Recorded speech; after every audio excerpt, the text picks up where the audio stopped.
Hai, Assalamualaikum warahmatullahi wabarakatuh. Nama saya Muhammad Syamil Zulkifli bin Razak. Saya merupakan seorang pelajar di Universiti Putra Malaysia UPM Serdang dan sedang belajar ijazah sarjana muda dalam sains statistik dengan kepujian. Jadi, apa yang saya belajar? Saya belajar dalam Bachelor Sains Statistik sama seperti apa yang ditunjukkan dalam media sosial dan juga televisyen. Kebanyakannya, diorang tunjuk macam mana statistik itu berfungsi dalam bidang pekerjaan dan juga macam mana statistik itu penting dalam satu organisasi. Jadi, apa yang saya belajar sepanjang 3 tahun tu lebih kurang je, sama je. Lecturer pun cakap benda yang sama. Kenapa saya pilih ijazah sarjana muda dalam sains statistik? Kerana waktu saya matrik, saya ambil aliran modul kelas 1 iaitu Pure Science, Sains Hayat. Saya belajar fizik, kimia, bio, mat. Jadi waktu saya belajar waktu matrik tu, saya rasa macam matematik lagi senang daripada 4 subjek tu.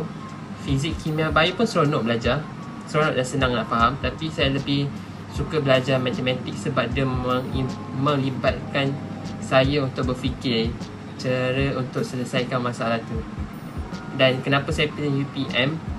Sebab UPM antara universiti yang tertinggi dalam carta. Jadi bagi saya macam satu advantage kalau lepas grad, kalau kita tunjuk resume kita waktu nak minta pekerjaan dan diorang tahu kita adalah lepasan graduan di Universiti Putra Malaysia, kita akan ada tinggi kemungkinan untuk dapat pekerjaan tersebut.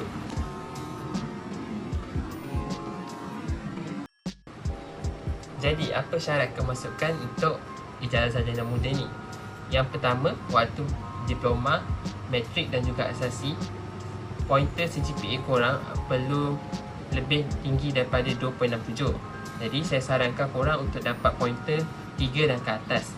Seterusnya, waktu SPM, subjek matematik dan matematik tambahan perlu mencapai minimum grade B. Jadi, waktu SPM pun korang kena make sure korang punya matematik dan matematik tambahan tu dapat tinggi daripada B supaya bila korang nak apply waktu degree, dia tak jadi satu masalah. Sebab ada isu di mana waktu matrik diorang boleh score, tapi waktu SPM diorang tak score. So, bila diorang apply degree sains matematik atau statistik ni, diorang tak dapat sebab diorang punya subjek waktu SPM itu teruk.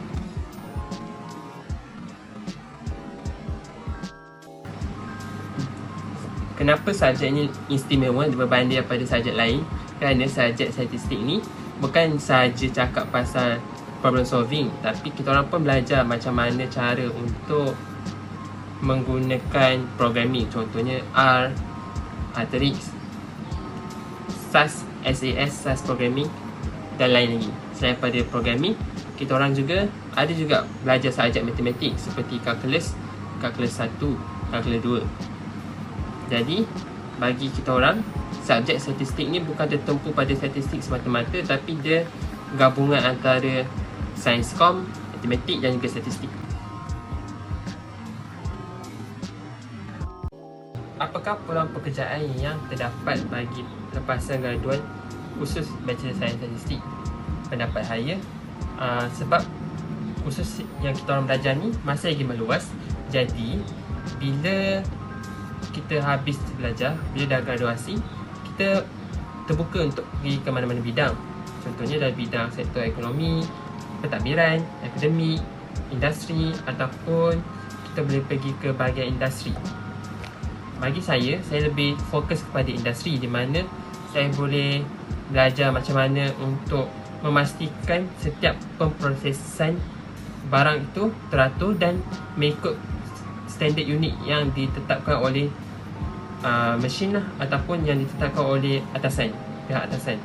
Jadi bagi saya, kita orang belajar ni masih lagi diverge. So bila nak apply untuk kerja, kita masih lagi applicable untuk semua.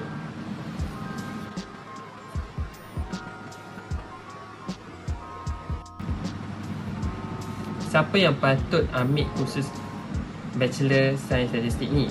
Pendapat saya, mereka yang mempunyai high critical thinking dan juga high problem solving skill sangat digalakkan untuk memasuki kursus ini, kerana subjek matematik ni dia bermain dengan kognitif otak kita. Jadi bila kita ambil kursus ni, kita banyak menggunakan pergerakan dan juga daya critical thinking yang sangat tinggi untuk kita menjawab pelbagai soalan. Jadi untuk mereka yang sangat gemar menjawab soalan, lebih-lebih lagi bagi mereka yang suka menjawab soalan matematik dan juga matematik tambahan waktu belajar di sekolah menengah ataupun di matrikulasi, sangat digalakkan untuk memasuki kursus ini. Selain pada itu, kita juga ada belajar subjek programming seperti contoh R, Artrix, Tableau dan juga SAS. Jadi sahaja ni kita banyak bermain dengan programming dan macam mana kita nak kod satu sistem supaya dia boleh bergerak dengan lebih efisien.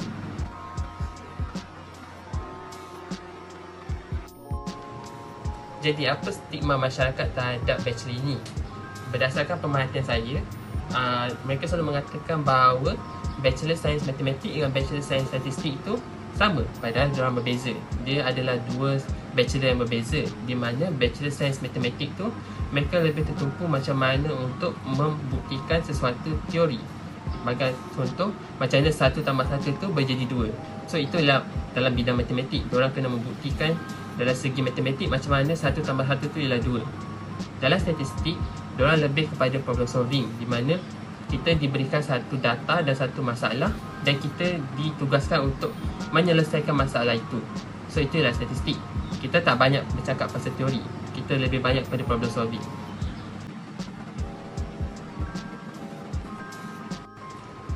Jadi apa struktur kurikulum bagi bachelor kita orang? Jadi bagi Bachelor Sains Statistik, setiap semester kita orang dibenarkan untuk ambil maksimum 20 kredit, iaitu anggaran 7 subjek. Ini termasuk dengan subjek universiti yang ditawarkan di universiti. Jadi pada semester pertama, saya ambil 2 je subjek jabatan, subjek core untuk khusus saya, iaitu saya ambil kalkulus 1 dengan algebra. Dan bila saya naik SEM sampai sekarang, saya dah semester ke-5 tahun 3, saya dah kurang subjek universiti, saya lebih tertumpu pada subjek core saja. Tapi still sama juga, saya punya subjek dah tertumpu kepada statistik. Saya ada banyak belajar tentang SPSS, macam mana nak guna R, macam mana nak belajar buat modeling dan sebagainya. Dan selain pada itu, kita orang pun ditawarkan option. Macam tadi saya beritahu, ada 4 option: kesarjanaan, statistik industri, sains data dan juga bisnes. Bagi 4 ni, setiap pelajar jabatan diwajibkan untuk ambil salah satu, dan kebanyakannya akan bermula pada semester ke-5, iaitu pada tahun ke-3. Sains data merupakan salah satu option yang sangat menarik untuk semua pelajar nak ambil. Ini kerana dia seiring dengan zaman sekarang yang banyak menggunakan AI. Jadi sains data ni dia lebih tertumpu macam mana machine learning tu berfungsi, macam mana AI tu daripada asas AI tu, macam mana korang belajar, macam mana nak create satu programming, itu semua bawah AI, bawah sains data.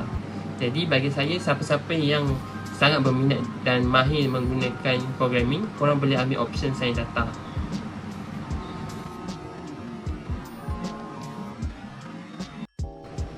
Secara kesimpulannya, sebagai seorang pelajar tahun ke-3 semester ke-5 khusus sains statistik, saya boleh katakan bahawa subjek ni, subjek-subjek yang ditawarkan tak adalah susah. Tapi awak perlu tahu macam mana untuk uruskan masa awak dan untuk bersosial dengan orang dan pergi aktif dalam college, universiti dan juga fakulti. Setiap semester, subjek-subjek yang ditawarkan adalah mengikut kemampuan pelajar. Sekiranya awak rasa awak tak mampu, awak boleh minta bantuan kawan-kawan awak ataupun pensyarah ataupun senior, macam mana diorang boleh urus masa mereka dan macam mana diorang belajar certain subjek tu. Sebabnya lain orang lain cara, awak boleh tanya macam mana diorang punya cara untuk skor subjek tu. Dan yang paling penting bagi saya ialah awak jangan skip kelas. Sebab kalau awak skip kelas, nanti awak memang akan lupa dan awak memang takkan tahu apa benda yang sedang berlaku. Dan tahu-tahu nanti habis je topik tu.